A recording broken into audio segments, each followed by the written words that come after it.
que derruba uma equipe de Fórmula 1 do topo para que ela pare de vencer? O que seria capaz de desandar uma estrutura que vem vencendo? Nós já vimos domínios gigantescos na história da Fórmula 1. Na primeira década, Alfa Romeo, Ferrari e depois Mercedes, Cooper, depois a Lotus, a Williams, a Brabham, a McLaren. Nos anos mais recentes, a Mercedes e a Red Bull. Como esses castelos podem desmoronar e de repente uma evidente vantagem técnica ser perdida do dia para a noite? É da decadência de grandes equipes, na verdade dos motivos que levam a isso, que nós vamos falar hoje no Splash and Go.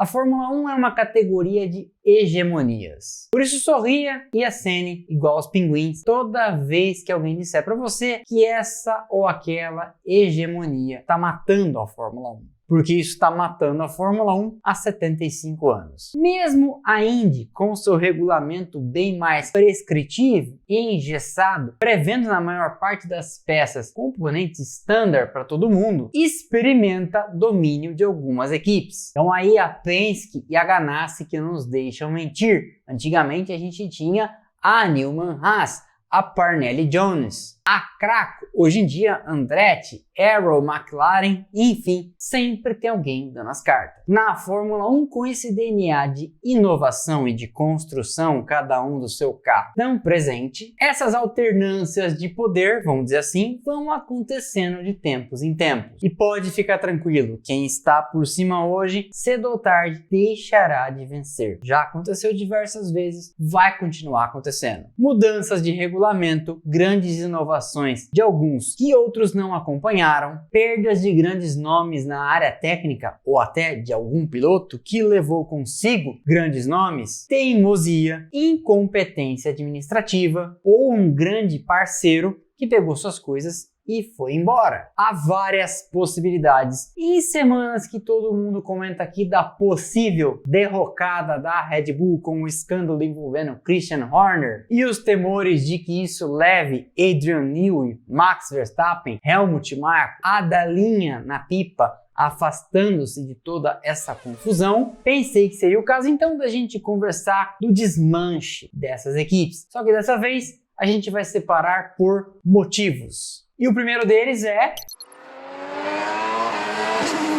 Esse aqui é um dos mais frequentes. Um time de engenheiros vai formando o corpo de uma equipe. Aquilo começa a dar certo, métodos vão se consagrando, uma forma de trabalhar e de pensar em conjunto vai crescendo. E dali pode e normalmente nasce uma sequência de vitórias. Foi o que aconteceu, por exemplo, com a McLaren a partir de 1980. Ron Dennis farejou a oportunidade de trazer John Hogan, um executivo da Marlboro, para financiar seu projeto razoavelmente megalomaníaco de unir a Project 4, uma equipe dele da Fórmula 2, com a McLaren de Ted Meyer, que ia mal das pernas e estava frustrando, ora ora, sua principal patrocinadora, a Marlboro, de John Hogan. Ted Meyer, à frente da McLaren, era um cara que talvez já tivesse ficado para trás. Ele tinha uma mentalidade que funcionou bem nos anos 60 e 70, administrando uma equipe com 20 ou 30 mecânicos da Nova Zelândia. Da Nova Zelândia que tinham vindo atrás do fundador da McLaren, o falecido Bruce. A Marlboro, insatisfeita com os fracos resultados da McLaren, perto da grana que ela, a Marlboro, colocava, a marca de cigarros pressiona e gera uma situação em que ficou inevitável para Meyer aceitar a fusão com a Project 4 de Ron Dennis e John Barnard. A Marlboro entraria então com uma grana pesada, Ron Dennis com a organização e John Barnard com o revolucionário carro de fibra de carbono, algo nunca tentado antes na Fórmula 1 e nem no automobilismo em qualquer outro lugar. Para Ted Meyer sobrou então uma posição de rainha da Inglaterra. Ele tinha status de dono da equipe, mas já não mandava mais nada. Eles começaram começam então a construção do revolucionário MP4-1, carro caro que demorou para ser concluído e deixou até a Marlboro coçando a cabeça. Quando a coisa engrena, eles começam a vencer corridas, mas ficava claro que faltava ainda alguma coisa: um motor turbo. Sem ele, eles seriam facilmente engolidos pela Renault, pela Ferrari, pela Alfa Romeo e pela BMW. O que fazer? Barnard e Dennis então procuram a Porsche, que até gosta da ideia, mas fala: a gente não tem grana para tudo isso, vocês têm que arrumar alguém para bancar o projeto. É então que Ron Dennis percebe que a Williams tinha um parceiro com grana, Mansour Ojeh, dono da TAG, Tecnologia Avant-Garde. E a oportunidade então surge, nascendo o motor TAG Porsche, que fez a rapa na Fórmula 1 em 84, 85 e 86. Sob a batuta e rédea curta de Barnard, um time talentoso de engenheiros com Steve Nichols, Bob Bell, Neil Oatley e Matthew Jeffrey faz grandes carros, e quando Barnard então começa a ficar entediado de tanto vencer, acredite, ele ficou entediado de tanto vencer, ele acaba caindo no conto da sereia da Ferrari e deixa seus jovens engenheiros para trás. Barnard, em seu livro, conta: esse negócio de vencer e continuar vencendo não valia nada para mim. O que eu gostava era de inovação e transformação. Quando ele sai, a McLaren também começa a procurar outro fornecedor de motores, porque a TAG Porsche tinha ficado para trás. E eles então trazem a Honda e com ela Ayrton Senna. Só que sem um diretor técnico do calibre de Barnard, quem estava em pânico agora era a Marlboro. E para o seu lugar então, Ron Dennis traz outro figurão, Gordon Murray. O carro que vem na sequência, o antológico MP44, tem paternidade discutida até hoje. Gordon Murray jura de pé junto que o carro era dele. E os demais engenheiros, sem exceção, concordam: foi a gente que fez e ele não apitou em nada. De toda forma, surge um carro vencedor e a McLaren seguiria com carros vencedores no MP4-5 e 5B de 89 e 90 e ainda no MP4-6 de 91. Mas, àquela altura, o desmanche já tinha começado. Isso porque não era só a Ferrari que andava de olho em recrutar gente da McLaren. Todo o resto do paddock estava de olho nos gênios de Ron Dennis. Depois de Barnard trabalhar nos carros de 88, 89 e 90 e sair para Benetton antes da temporada de 90 começar, e portanto ele não acompanhou o ciclo de vitórias de seu melhor carro por lá, na sequência a Ferrari roubou também de Ron Dennis e Steve Nichols. E a equipe começa então a ter uma escassez de mentes criativas para enfrentar na Williams um tal de Adrian Newey e na Benetton, já sem Barnard também, Rory Byrne e Ross Brown. Sabe quem percebeu isso? Ayrton Senna. Sua insistência em sair da McLaren em 92 e 93 devia-se ao óbvio. Ele já tinha percebido que o time de Ron Dennis tinha perdido a vanguarda tecnológica. Ainda assim, em 93, no último suspiro, Neil Oatley faz o MP4-8 para a temporada de 93, que tinha uma tecnologia embarcada da TAG muito avançada. Sem um déficit de mais ou menos 80 cavalos de distância para o Renault que empurrava a Williams, é possível que em 93, com um motor mais forte, Senna tivesse disputado o campeonato. Mas era o apogeu técnico da McLaren, que tinha perdido no final de 92 também o apoio da Honda. A equipe entraria num período de baixa em 94, 95 e 96, ressurgindo a partir de 97 quando ela rouba da Williams, adivinha, Adrian Newey para a direção técnica. O jovem Newey já tinha feito um carro que disputou o campeonato em 91 e que venceu com o 14B e o 15C de Prost, lutou pelo campeonato com o 17 de Rio em 95 e venceu com o 18 e com o 19. Outro time que perdeu o rumo com seu departamento técnico sendo desidratado foi a Ferrari. Sob direção técnica de Ross Brown e como chief designer Rory Byrne, um bom time de engenheiros surgiu. Mas quando Ross Brown tira um ano sabático e Rory Byrne vai tocar uma escola de mergulho para esquecer da Fórmula 1, a máquina de vencer da Ferrari ainda faria bons carros em 2007 e 2008, mas desandaria completamente na mudança de regulamento em 2009. Outro que saiu, nesse caso dessa para melhor ou dessa para o Mato Grosso, foi Colin Chapman, quando faleceu em 82. Gênio e sempre inovando, quando morreu deixou a Lotus endividada e sem alguém para ser o timão do navio. A equipe ainda faria bons carros com Gerardo Carugi, especialmente em 85, 86 e 87, mas a perda de rumo era evidente.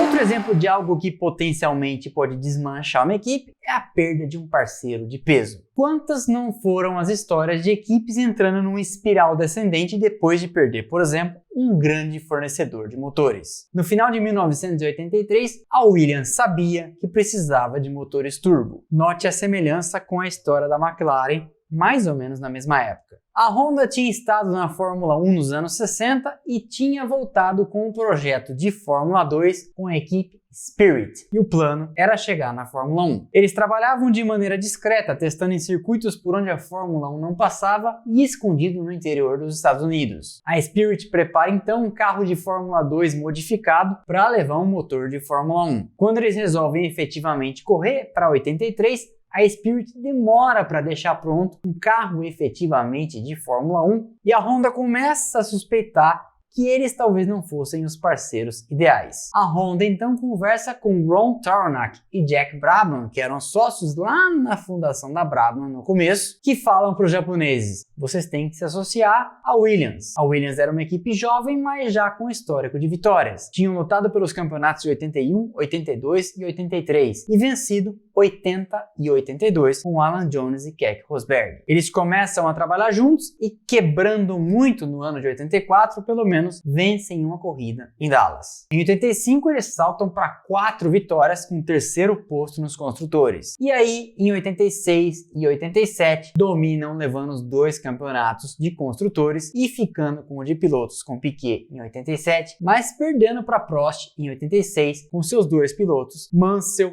e o brasileiro Nelson, brigando até o final. Mas, no auge do sucesso, a parceria de repente azeda. E quem explica isso num podcast em inglês foi Patrick Head. O que afinal tinha acontecido? Bem, uma conjunção de fatores. Os japoneses primeiro ficaram inseguros com as ausências de Frank Williams, entrevado numa cama depois do seu acidente que o deixou tetraplégico. Além disso, na orelha da Honda, um de cada lado, Ron Dennis e Ayrton Senna, querendo levar os japoneses para a McLaren. Quando eles assinam para empurrar a McLaren a partir de 88, os japoneses avisam a Williams: a gente continua com vocês, mas a equipe de fábrica será a McLaren e vocês serão clientes. E para isso eles impõem ainda uma condição: Nelson Piquet pilota um carro, Satoru Nakajima o outro. Patrick Head diz: a gente nem achava o Nakajima tão ruim assim, mas a gente sabia que só com o Piquet como piloto de ponta contra uma McLaren com Prost e Senna, adeus qualquer chance de campeonato de construtores.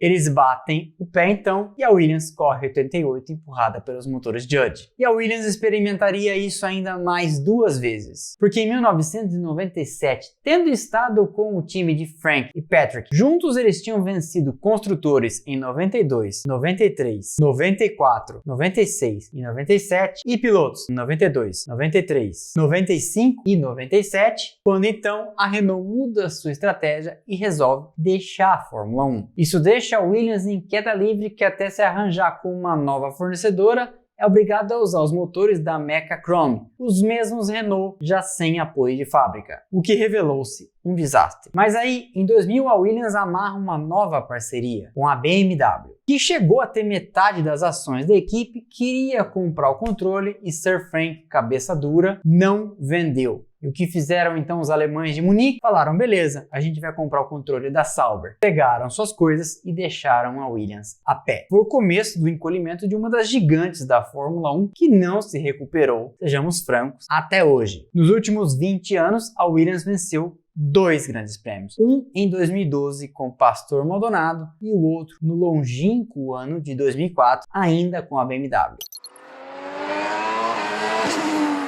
Outra forma clássica de perder o domínio é a dificuldade de algumas equipes e seus dirigentes de entender a mudança dos ventos, a mudança dos tempos. No final dos anos 70, a Ferrari não podia reclamar das coisas. Mesmo numa era de domínio do DFV, tinha levado 3 campeonatos, 75 e 77 com Lauda e 79 com Scheckter, tendo ainda brigado em 74 contra Emerson Fittipaldi pelas mãos de Clay Regazzoni. Depois de 79, eles ainda venceriam nos construtores em 82 e 83. Mas abaixo da linha da água, uma revolução vinha acontecendo. Para você ter uma dimensão apropriada da distância em que estava a Ferrari da McLaren, pioneira na história da fibra de carbono, que eu comentei no tópico anterior, o primeiro carro da Ferrari 100% em alumínio, algo de uma geração anterior, foi feito em 82. Quando a McLaren tinha feito o primeiro monocoque 100% em fibra de carbono em 80. Esse era o degrau. Quando o Barnard chega lá no final de 86, começo de 87,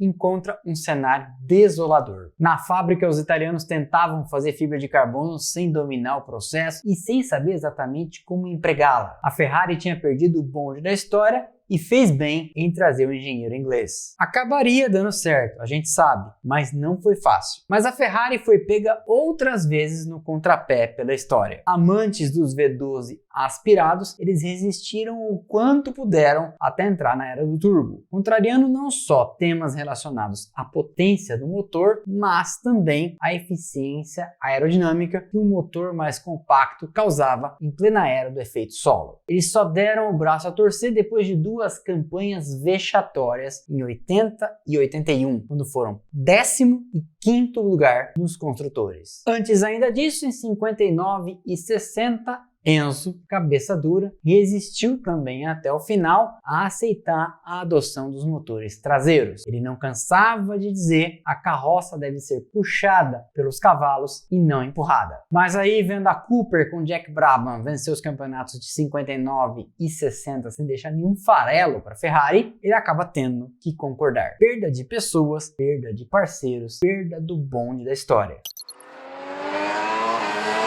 E a categoria escândalos poderia existir no nosso vídeo? Talvez. Já temos pelo menos 2 precedentes. Comandada desde os tempos da Benetton por Flavio Briatore e numa trajetória de histórias no mínimo questionáveis, a equipe Renault tinha vencido os campeonatos de 2005 e 2006 com Fernando Alonso e algumas vitórias também nos anos anteriores, 2003 e 2004. Em 2007, perde o espanhol para a McLaren, que volta em 2008 depois de uma edificante temporada com Lewis Hamilton por lá. E é em 2008 que rola um escândalo que torpedeou a Renault de forma que ela não se recuperou até hoje. Objeto de discussão nos dias atuais, o escândalo da manipulação de resultados no Grande Prêmio de Singapura resultou no banimento de Flavio Briatore da Fórmula 1. Isso acabou desarticulando a equipe de forma cabal. Com todos os defeitos, e são muitos, Flavio Briatore sabia comandar uma equipe de Fórmula 1 e nunca mais pôde ser levado a sério, tendo passado por diversos nomes e também por diversos donos. Corta para hoje, no começo de 2024, e a Alpine é a piada do grid atual da Fórmula 1. Mais ou menos na mesma época, em outra equipe, outro escândalo tirou dos eixos uma equipe lendária e mandou um figurão para casa. Eu tô falando da McLaren e o escândalo da espionagem em 2007. Já contei essa história aqui diversas vezes. No final de 2006, a Ferrari tinha um funcionário frustrado, Nigel Stepney. Trabalhando na equipe desde 1993, ele esperava uma promoção para o posto mais alto de diretor técnico. E quando soube que Ross Brown ia tirar um ano sabático, achou que seria sua vez. Mas, chefe é chefe e sempre vai haver um motivo para barrar sua promoção. E foi o que fizeram com Stepney. Ele não tinha um diploma universitário e, portanto, não poderia ser promovido. Regras internas da Ferrari. E o que ele faz então? Contata um conhecido seu na McLaren e decide entregar os projetos do carro de 2007, justo para sua maior adversária. O escândalo foi descoberto da maneira mais patética possível. Um funcionário de um Xerox, na cidade próxima à fábrica da McLaren, fã da Ferrari, resolve dedar para a polícia a presença estranha de dossiês com centenas de páginas contendo o timbre da Ferrari que estavam sendo copiados por gente da McLaren. O rolo custou, além do constrangimento, uma multa de 100 milhões de dólares para a McLaren e irritou profundamente a sócia de metade, a Mercedes. A fabricante de Stuttgart já estava insatisfeita com não poder influir nas decisões sobre quem pilotaria os carros. E aquilo foi a gota d'água deles para decidir comprar a Brown no ano de 2009. A McLaren seria desclassificada do campeonato de 2007, ainda faria um bom carro no ano de 2008, com que Lewis Hamilton foi campeão, ciscaria nos campeonatos de 2010, 11 e 12, mas nunca mais seria a mesma. Ron Dennis cairia do comando, passando a gestão para Martin Whitmarsh, até retornaria com Fernando Alonso e a Honda entre 2015 e 2017, mas depois disso acabou sendo forçado para fora pelos demais acionistas e hoje não detém nenhuma participação na equipe. Seria Christian Horner e o escândalo dentro da Red Bull um prenúncio de começo do fim? Se ele sair, Newey sai, ou se ele permanecer, Newey permanece, e Max Verstappen, e Helmut Marko, e a própria Red Bull na Fórmula 1. O tempo, com certeza, dirá. Esse foi então mais um episódio do Splash & Go no YouTube. Eu espero que vocês tenham gostado. Deixe o like que é de graça, não custa nada e ajuda demais o canal. Quebra essa pra mim. E eu te vejo aqui nos próximos vídeos lá no Instagram, Twitter, TikTok e Telegram do canal, onde tem bastante conteúdo diário. Os links estão aqui embaixo na descrição. Os arrobas estão passando aqui na tela. Se você quiser receber notificação dos nossos vídeos no instante em que eles vão ao ar, aqui embaixo temos grupos de Telegram e de WhatsApp, onde você entra e passa a receber notificação no instante em que eu publico os vídeos. E são de 70 a 80 novos vídeos por mês, todo mês. Assim, nem você nem eu ficamos dependendo do YouTube lembrar de te lembrar. Beleza? Então é isso, pessoal. Valeu e aquele abraço.